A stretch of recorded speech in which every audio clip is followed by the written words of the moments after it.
O governo publicou uma portaria que tenta retomar o pagamento de emendas parlamentares até o fim deste ano. Janaína Camilo.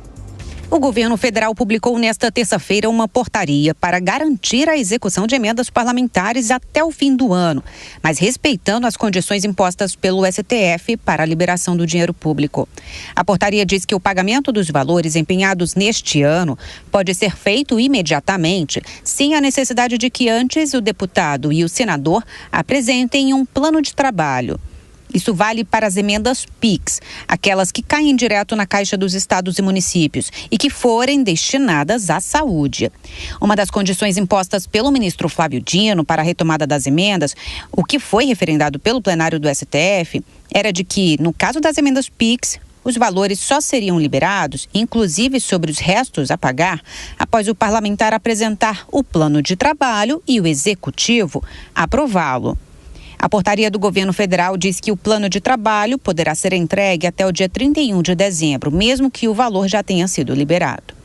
Outras condições impostas por Flávio Dino foram a necessidade de identificação nominal da indicação das emendas de comissão e de bancada, regra mantida pela portaria, além de meios para impedir o crescimento do volume de emendas futuras.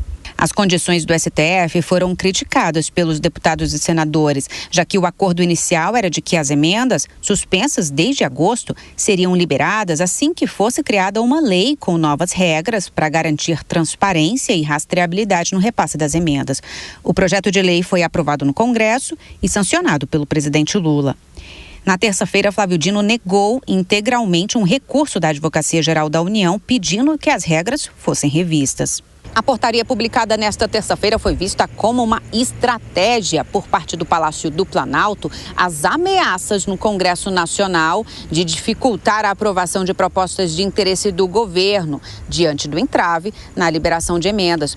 Uma dessas propostas, o pacote fiscal de corte de gastos. Na Câmara dos Deputados, logo após a publicação da portaria, o presidente da Casa, Arthur Lira, disse que o governo não tem votos para aprovar o pacote fiscal. O assunto é polêmico, o BPC é polêmico, a abono é polêmico, o salário mínimo é polêmico. O nosso interesse é votar. Os temas não são fáceis, o nosso interesse é votar, nós vamos dar sequência a isso. Nós deixamos isso claro, mais uma vez eu repito, com apreciação quase que imediata das urgências e com um trâmite especialíssimo que será dado à PEC. Se não quiséssemos votar, se não quiséssemos discutir, bastava deixar a PEC seguir o trâmite normal dela. Não seria votada esse ano. Então, tem sinais e sinais, gente. Vamos. Agora, o que muitas vezes vocês pretendem é prazo, dia, hora, segundo. Nós temos 512 parlamentares fora a minha presença. E a gente tem que ouvir a todos, conversar e ver como é que está. Esperamos que os líderes consigam continuar debatendo nas suas bancadas e demonstrando. Então, o primeiro problema é de mérito.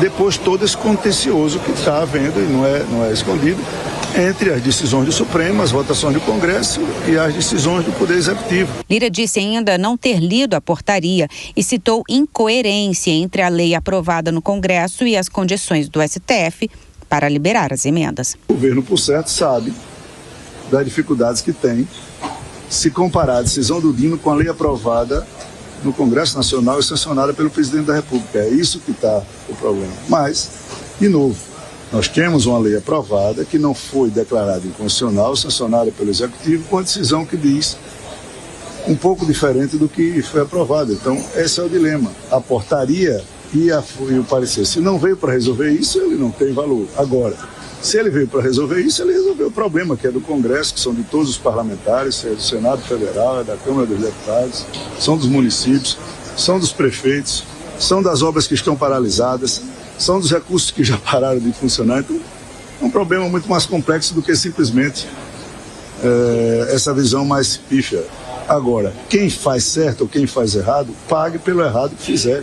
Sempre foi a nossa tese, será e continuará sendo. No entanto, Lira reconheceu que há boa vontade das lideranças em aprovar o pacote fiscal, mas que antes é necessário solucionar o impasse sobre o pagamento das emendas e o mérito das propostas de ajuste do pacote fiscal.